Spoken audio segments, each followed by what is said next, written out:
Hello, and welcome to my favorite books of 2018.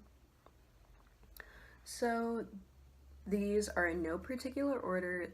I don't think any of them were released in 2018. They're all just books that I read in 2018. And yeah, so two books that are in their own category because I did reread them. Like, I did not read them for the first time in 2018, but I did read them again in 2018, and I love them. And that is The Catcher in the Rye, which is one of my favorite books, and I'm sure a lot of you guys have read this either for school or a lot of people. Like, this is the kind of classic a lot of people do read for fun. And it's just about, it's like a very love it or you hate it book because it's very pedestrian. It's very, like, the main character complains a lot, relatable. But yeah, it's about a boy who's kind of troubled. He's writing it when he's 17, but about a few days when he was 16. And just like his thoughts when he's walking around New York. And I really like it. It really handles adolescence really well. I've reread it a lot. I first read it when I was like 14, and it's always been a really important book to me. And the second book is Depression and Other Magic Tricks by Sabrina Benaim. And it's just a really wonderful poetry collection. And it's very contemporary, it's very readable, but it's very hard-hitting. It talks about mental illness, it talks about relationships, it talks about family. I have a little bit more of my thoughts in my December wrap-up, but yeah, I really love this book. This is another poetry collection called The Country of Marriage by Wendell Berry, and I read this pretty early on in the year. I'm planning on rereading it at some point this year. It's very short, and I read this pretty soon after his little Penguin Modern thing called Why I'm Not Going to Buy a Computer. And it's about kind of just like a simple life. It's about marriage. It's about, I think there's some poems that are about like agriculture. And it's just really like touching. It's very like you feel warm inside. It's also like really interesting to know that he like wrote this on a typewriter. And it's just like, I just really liked this book. Next one is a play called A Streetcar Named Desire. This is one of my favorite plays. I actually saw a community production. I have a bookmark in here. A community production of A Streetcar Named Desire in my town. And it was really good. It's about a woman who moves in with her sister and her sister's husband and how the dynamic works. It talks a lot, like, it doesn't talk about things, right, because it's a play. So it has themes of mental illness, it has themes of kind of abuse, and it's just really, really good. I would super recommend watching the play because it's a lot more intense than than reading the script, because there's a lot of yelling, there's like throwing things, and you can read, oh, that someone's yelling, but once you see it, like, it got me because I hate it when guys yell. But yeah, it's just a really, really great play. I love Tennessee Williams. The next book I read this for school, and I love it. And I have a really, like, funky edition of this. It's called A Brave New World. I don't know if you guys heard of it, it's kind of underground.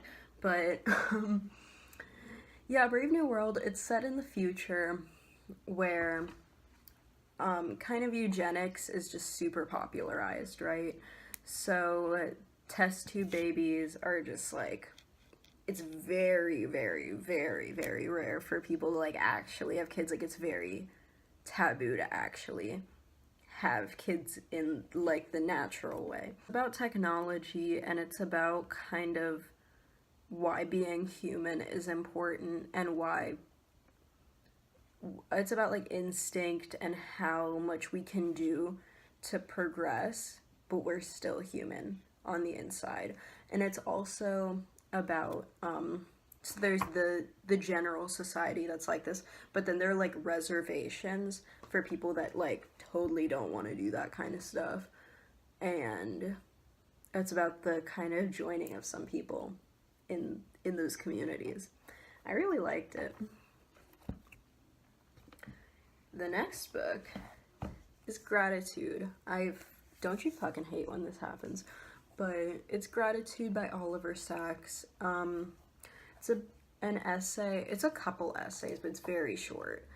It's a couple essays that Oliver Sacks wrote before he died, and it's about how grateful he is for all that he's achieved and also for everything he has. And it was just so sweet, and it was just so like, it was very heartwarming. It was really well written.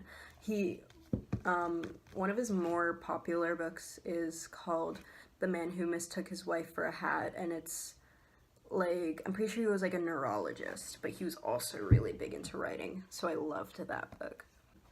The next book, this is kind of similar, is When Breath Becomes Air by Paul Kalanithi, and this is about he's a neurologist who's also training to be a neurosurgeon, so not only a doctor but a surgeon. And he's trained, like he's in med school to be a surgeon, and then he just gets diagnosed with lung cancer. He's never smoked or anything, and he's like in his early 30s. It was just completely a fluke thing. And he actually got a degree in literature too. Like, he's a very well-educated man. And it's just about like when doctor becomes patient, and about the dynamics of his hospital and him continuing his studies and his marriage, and he's always wanted kids but he doesn't know anymore. And I'm friggin' bookmarking this one too, and it's like the same bookmark from a used bookstore in my area.